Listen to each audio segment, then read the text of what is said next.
The palace of the Velcheron Empire stretched across the sky like a mountain made of crystal and metal. Queen Alira stood in the throne room, her forearms crossed in different positions that showed her rank. Her purple skin shimmered under the lights. She was 7 feet tall, and every muscle in her body was perfect. She had won 50 battles and conquered 12 star systems. Fear was a word that meant nothing to her people. Earth had lost its war with the Velcherons 3 months ago. Now humans served in small positions across the empire. Most worked as technicians or clerks. A few, very few, were allowed to join the palace guard. This was supposed to be an honor. Man, Inho did not feel honored. He felt sick to his stomach every morning when he put on his uniform. The other guards were giants. The Velcheron soldiers stood 8 feet tall with muscles like stone. Even the other human guards were chosen because they were big and strong. Minho was neither.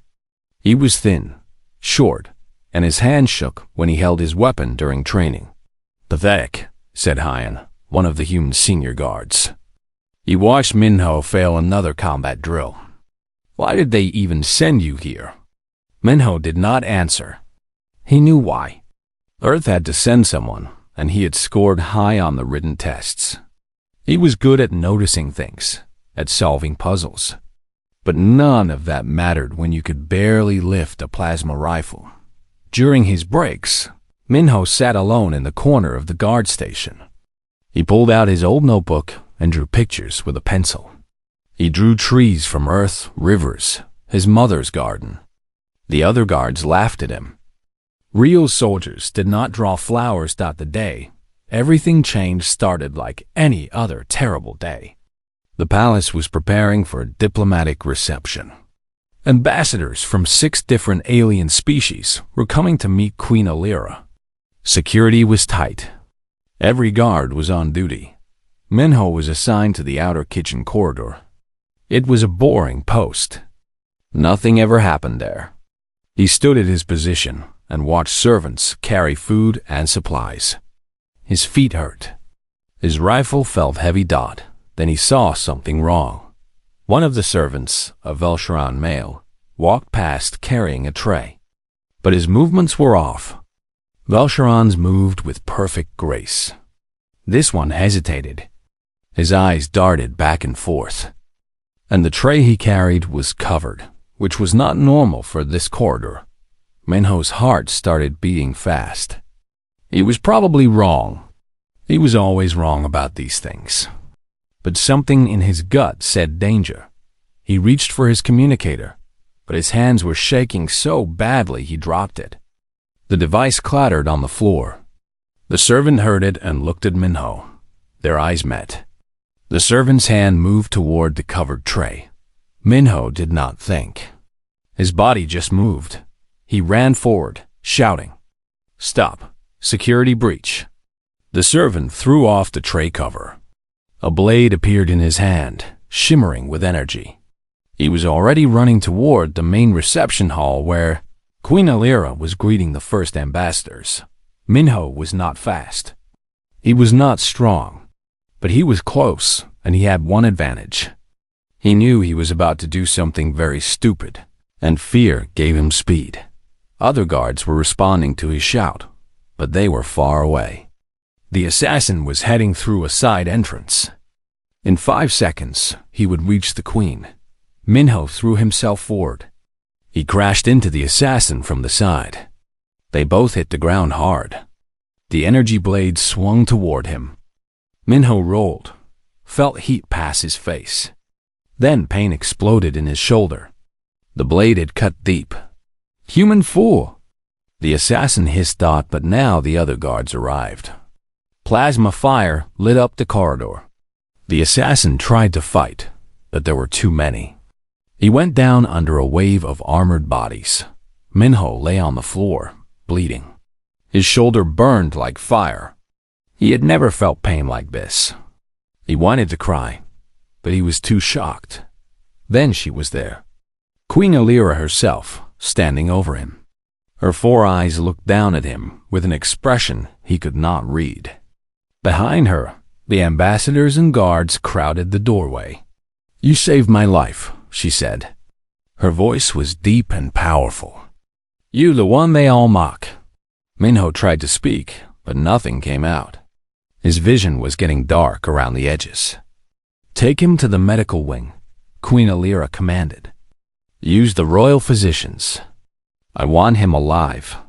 As the medical team lifted him onto a stretcher, Minho heard the other guards whispering.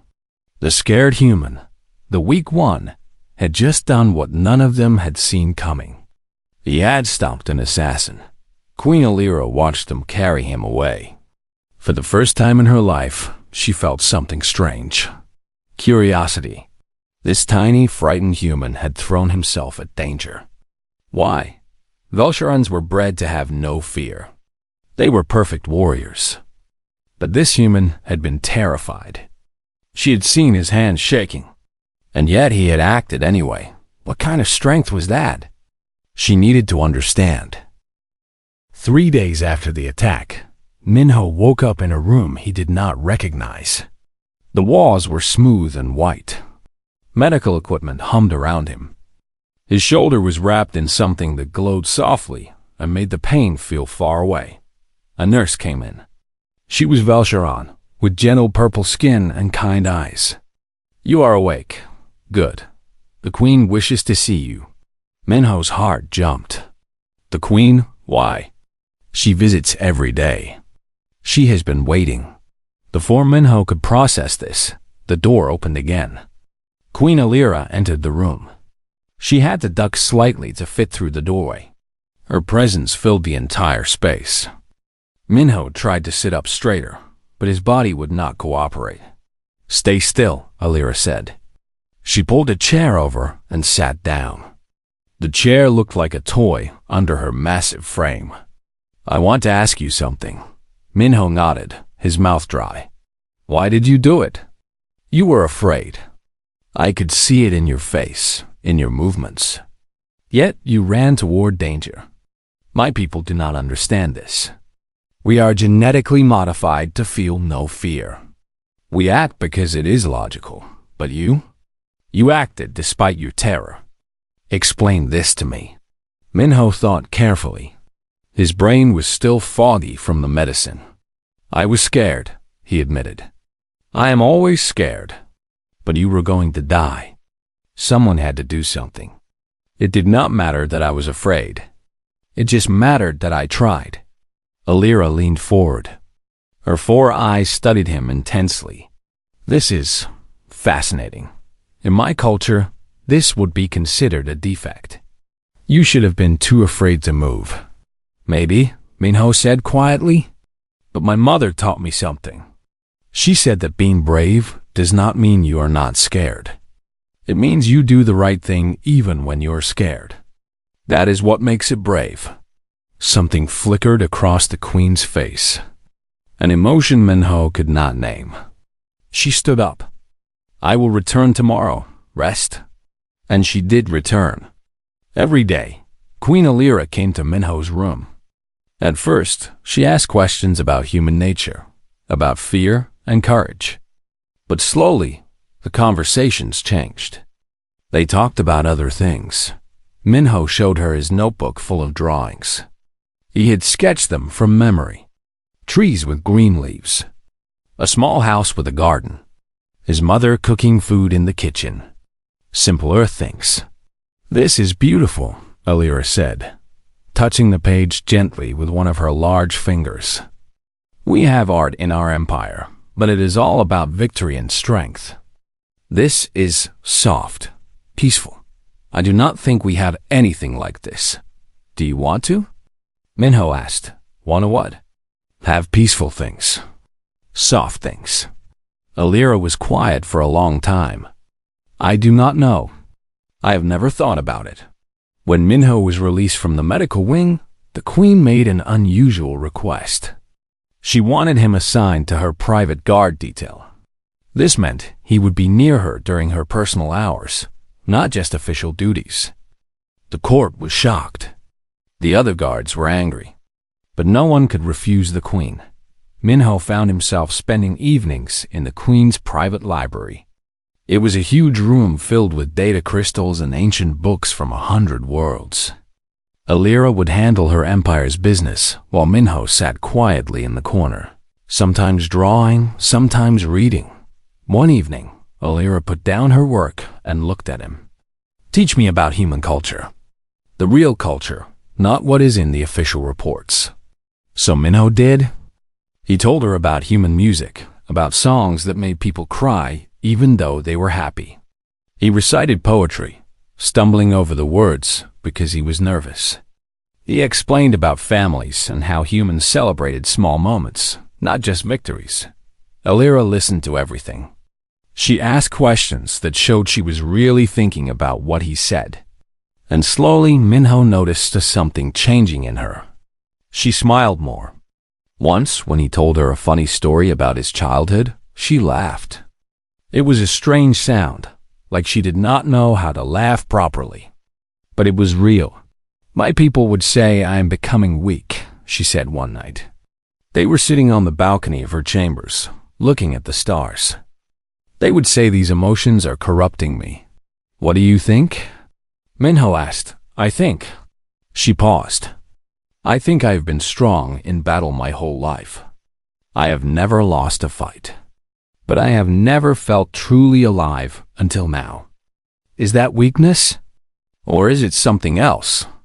Minho did not answer. He did not need to. They sat in comfortable silence. At some point, Alira's hand moved closer to his on the balcony rail. Their fingers were inches apart. Minho's heart was racing again, but this time it was not from fear. Then her smallest finger touched his hand. Just the lightest touch. Neither of them pulled away. "This is impossible," Alira whispered. "I know," Minho whispered back, but neither of them moved. They sat there under the alien stars, a queen and a guard, separated by species and rank and 1,000 impossible barriers. And for just that moment, none of it mattered. The next morning, everything would become complicated. But for now, in the quiet dark, something new was being born. Something that would shake the foundations of an empire. The whispers started in the palace hallways. Servants talked. Guards noticed things. The queen spent too much time with the human guard. She smiled at him. She asked for his opinion on matters of state. This was not normal. This was dangerous. General Carvex was the first to speak openly about it.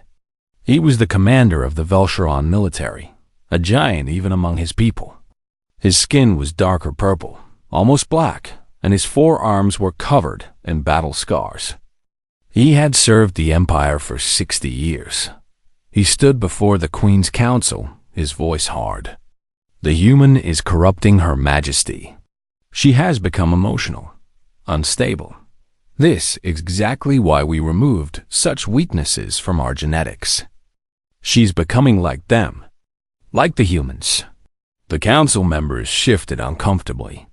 No one wanted to agree out loud, but no one disagreed either. "What do you propose?" asked Council Member Jiwoo, an older female with white markings on her skin. "An arranged marriage. The Prince of the Korthan Empire has offered an alliance. If the Queen marries him, it will strengthen both empires. It will also refocus her attention on proper matters." The council voted. The marriage was approved. Queen Alira was informed that evening. Minho was with her when she received the news. He watched the color drain from her face, which made her skin turn a lighter shade of purple. She dismissed the messenger and stood very still.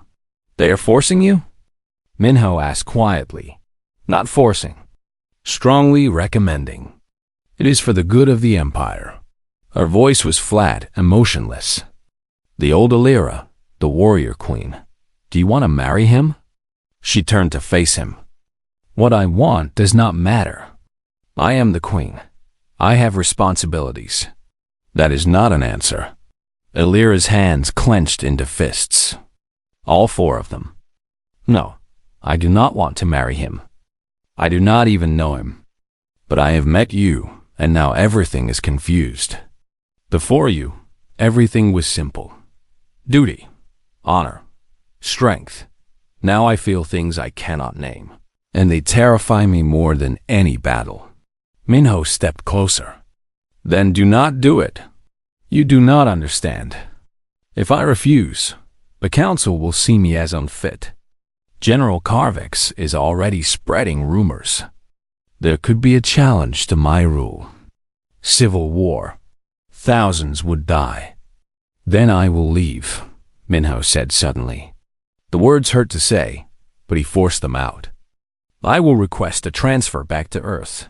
If I am gone, they cannot use me against you. You can rule in peace. Alira stared at him. You would do that? If it protects you, yes. For a long moment, neither of them spoke. Then Alira did something she had never done in her life.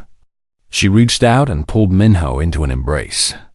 He barely reached her chest, and her forearms wrapped around him completely. I do not want you to go, she whispered into his hair. I do not want to go either. They stayed like that, holding each other, knowing it might be the last time. But someone was watching. In the shadows of the palace, resistance was brewing.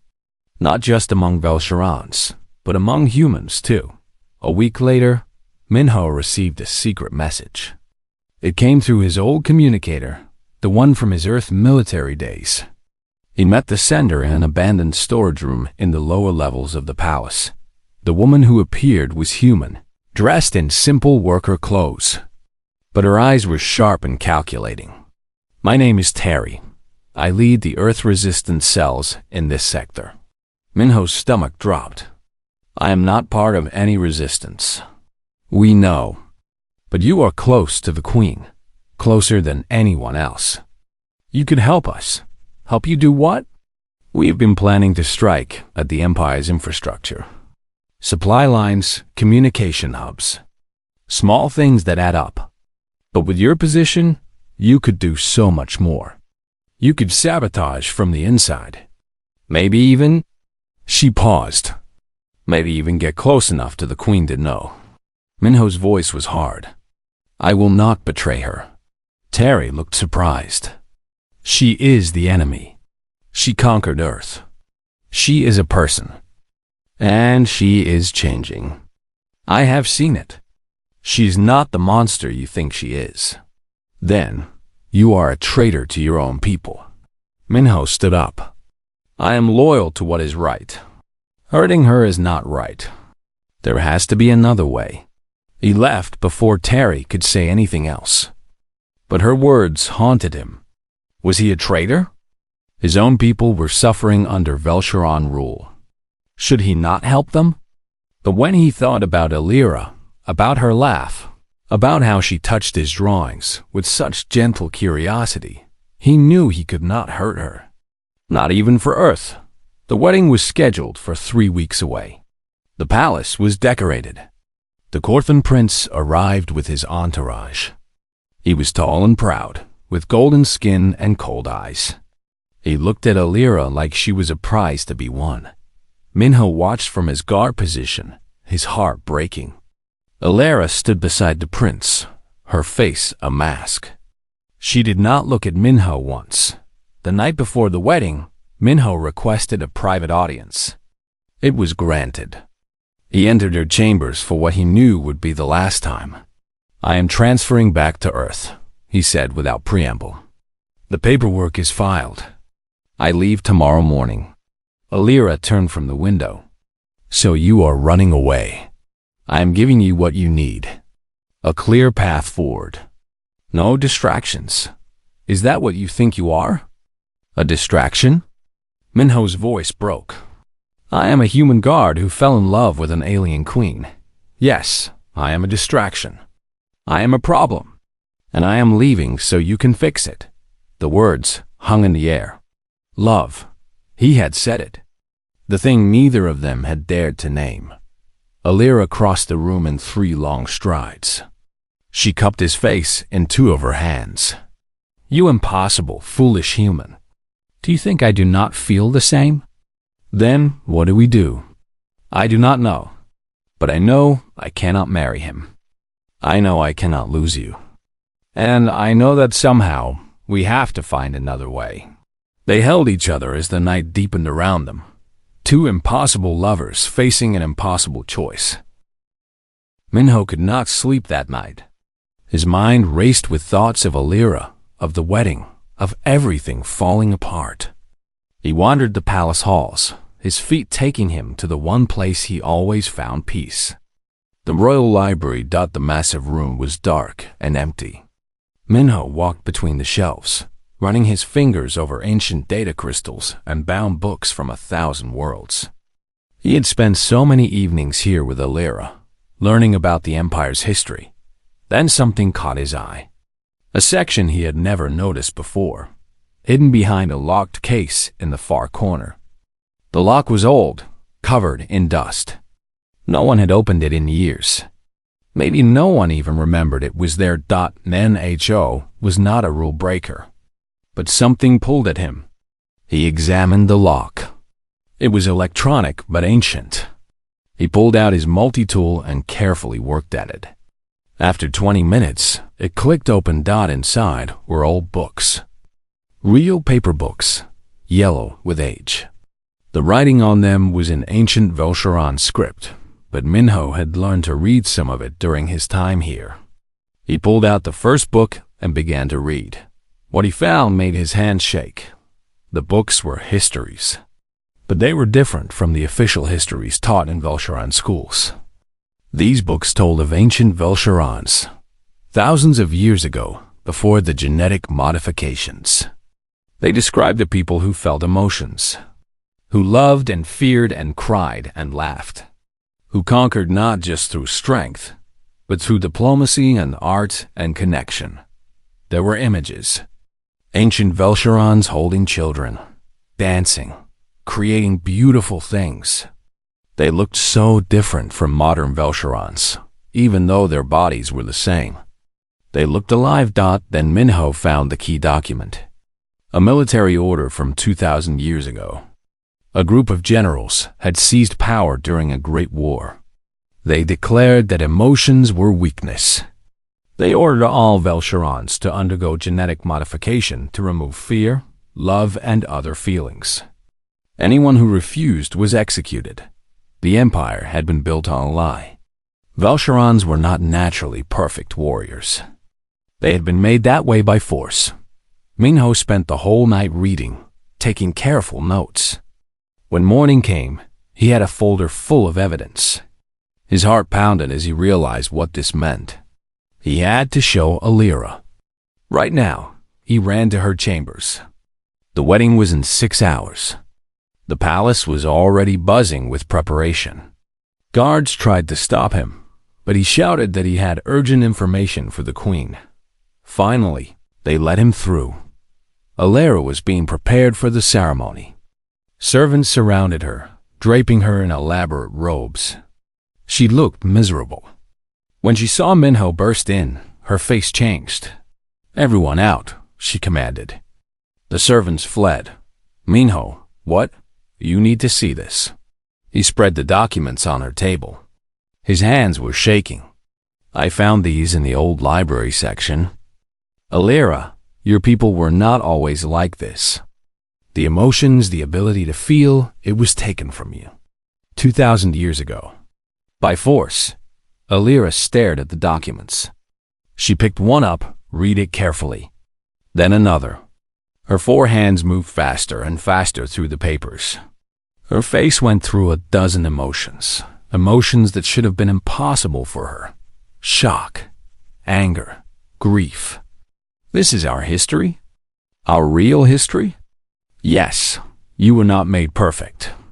You were made controlled. Before Alira could respond, alarms blared throughout the palace. Red lights flashed. Minho and Alira ran to the window. Below, in the palace courtyard, soldiers were fighting. General Carvex's voice boomed over the loudspeakers. "Queen Alira has become corrupted by human influence. She is unfit to rule. I am taking control of the Empire for the good of all Velcherons. Surrender now, and you will not be harmed. A coup, Alira breathed. He'd planned this for the wedding day. Everyone would be distracted. Minho's tactical mind started working. He probably has supporters throughout the military, but not everyone. Some of the guards are still loyal to you. What do I do? Alira looked at him, and for the first time, she looked lost.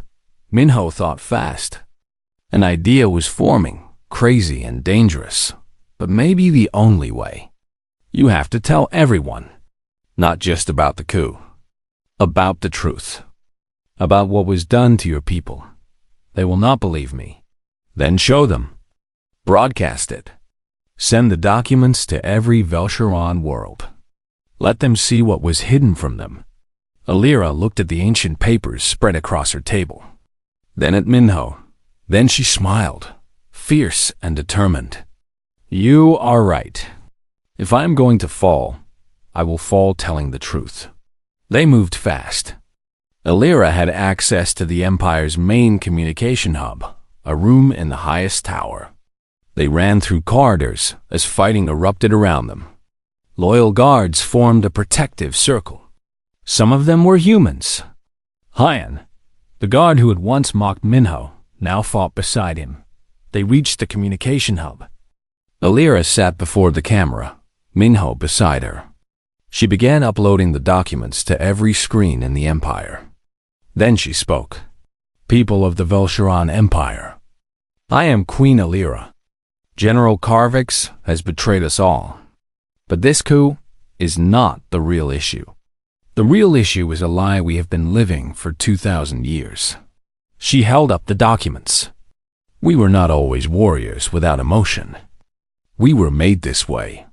Our ancestors were forced to give up their feelings, their ability to love and fear and hope.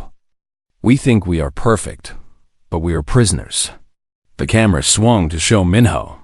This human, this guard that many mocked, showed me something. He showed me that feeling emotion, even fear, does not make you weak. It makes you alive. Acting despite fear, loving despite risk, that is true strength. Alira stood, her forearms spread wide. I will not marry the Korthan prince. I will not continue the lie. I choose to feel. I choose to love. I choose this human, and I choose to offer our empire a new path. Not conquest, but cooperation. Not control, but freedom. Who will stand with me? The broadcast went silent. For a long moment, nothing happened. Then responses started flooding in. From ships across the Empire. From soldiers on the ground. From planets light years away. Not all of them supported her. But enough did. Enough to matter. And the most shocking response came from the occupied human worlds. From Terry, the resistance leader. Earth stands with Queen Alira. If she speaks truth, if she offers real change, we will help defend her against this coup. But only if the Empire truly changes. The battle for the palace intensified, but now the tide was turning. The battle for the palace lasted 3 days. General Carvex had planned well, but he had not expected one thing. He had not expected humans to fight for the queen. Human ships arrived in orbit around the capital world. They were small compared to Velcheron warships, but they were fast and clever. Terry commanded the fleet from the lead vessel. She broadcast a message to all human forces in the Empire. This is not about revenge. This is about change. Real change. Fight for that. On the ground, something even more astonishing happened. Velcheron soldiers began to defect from Carvex's forces. At first it was just a few, then dozens, then hundreds. They came to the palace and laid down their weapons before Alira. A young soldier named Doyon was the first. He knelt before the queen, his forearms shaking. Your Majesty, I watched you broadcast. I have always felt empty, like something was missing. I thought it was just me, that I was defective. But now I understand. I want to feel. I want to be whole. More soldiers came with similar stories. They had spent their lives thinking they were broken because they felt echoes of emotion. Secret sadness. Hidden joy. They had suppressed these feelings, ashamed of their weakness. Now they realized they were not weak. They were the ones who had kept a piece of their true selves alive. Minho watched from the command center, coordinating defense with Alira. He was no warrior, but his mind for tactics and patterns made him invaluable. He saw things others missed. He suggested strategies that combined human creativity with Volsharan strength. There, he pointed at the tactical display. Karvix is pulling forces from the Eastern District to reinforce his position at the military base. If we send a small team through the old supply tunnels, we can cut off his communications. Alira studied the map. It is risky. The tunnels are narrow. My people will have trouble moving through them. But humans will not, said Hyan, stepping forward. We are smaller. Let us go.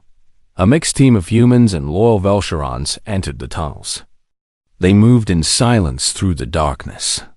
When they emerged behind enemy lines, they moved fast.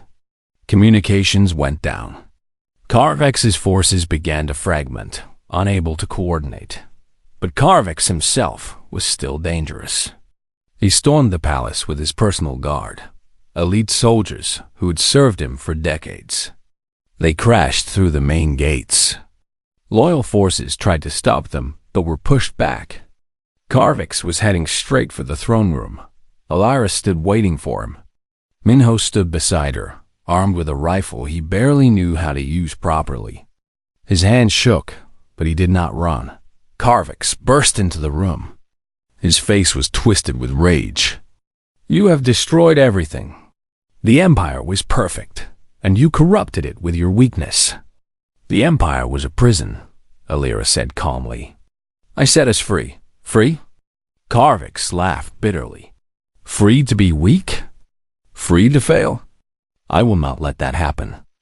I challenge you, Alira. Single combat. Winner rules the Empire. This was ancient Velshan law. If challenged, the queen had to accept or forfeit her throne. Alira stepped forward. I accept. No. Minho grabbed her arm. He is bigger than you, stronger. He has fought for 60 years. Alira looked at him gently. I have to do this. It is the only way to end this without more death. She touched his face with one hand. But thank you. For everything. For showing me how to feel. She walked to the center of the room. Karvix met her there. They circled each other like predators. Then they clashed. The fight was brutal. Karvix was stronger, but Alira was faster.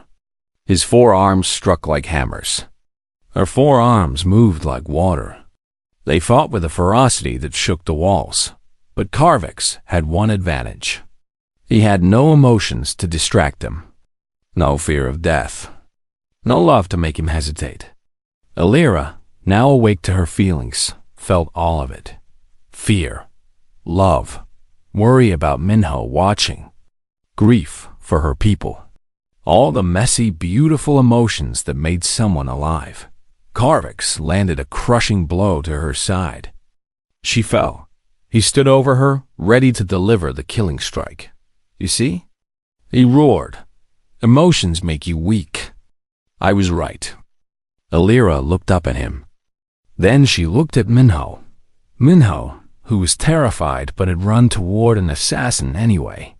Minho, who shook every day but never gave up. Minho, who loved her despite every reason not to. She understood now. Fear did not make you weak. Fear made courage possible. Love did not make you vulnerable.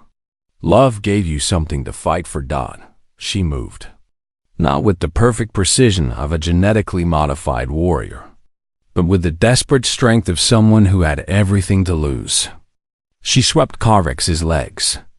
As he fell, she struck. Once, twice, 3 times. Each blow fueled not by emotionless discipline, but by fierce, Burning determination. Carvix went down and did not get up. Alira stood, breathing hard, bleeding from a dozen wounds. She looked out at the gathered crowd. Soldiers from both sides. Humans and Velshirans. All watching. "It is over," she said. "General Carvix has fallen. But I do not claim victory through strength alone. I claim it through something he never understood. Through the ability to feel, to love, to fear, and to act anyway. That is what will guide this empire forward." The throne room erupted in cheers. Not the disciplined acknowledgement of Velshiran military tradition. Real cheers. Messy and loud and emotional. In the weeks that followed, everything changed. The Velshiran Empire became the Velshiran Coalition. Genetic modification programs were made voluntary. People could choose to feel or not. Most chose to feel, curious about the emotions they had never known. Occupied worlds gained autonomy. Earth sent representatives to the new Coalition Council. Terry was one of them. She and Minho met again, this time as colleagues rather than enemies. "I was wrong about you," she admitted. "You did more for Earth by changing their hearts than any of us could have done with weapons." Other alien empires watched in amazement. Some sent diplomats, curious about this new model. How could an empire built on conquest transform into something else? The answer always came back to the same story. A queen who learned to feel. A guard who taught her that weakness was strength. Minho became Earth's official ambassador to the Coalition. He was no soldier, but he did not need to be. His real strength had always been his ability to see people, to understand them, to connect with them. The galaxy was still dangerous. There were still conflicts and challenges. But something fundamental had shifted. Proof that change was possible. That even the strongest empire could be transformed not through violence, but through the simple revolutionary act of allowing yourself to feel. On a quiet evening, Minho and Alira stood together on the balcony where they had first touched hands. The palace below was different now. Humans and Velshirans walked together. Laughter echoed in the halls. Children played, both species learning from each other. "Do you regret it?" Minho asked. "Everything that changed?" Alira took his hand in hers. "I regret nothing. I lost an empire built on control. But I gained something more valuable. I gained the ability to love you. To really love you, with all the fear and hope and joy that comes with it. They are still calling us the most astonishing love story in the galaxy," Minho said with a small smile. "Let them. But I know the truth. This was never just a love story. It was a revolution. You showed me that humanity's greatest strength is not your weapons or your technology. It is your heart. Your ability to feel deeply and act anyway. That is what changed everything." They stood together as night fell over the capital. A proud queen and a timid guard who had together rewritten the rules of what strength meant. And somewhere across the galaxy, on a distant world, another empire heard their story and began to wonder, what if they too could change?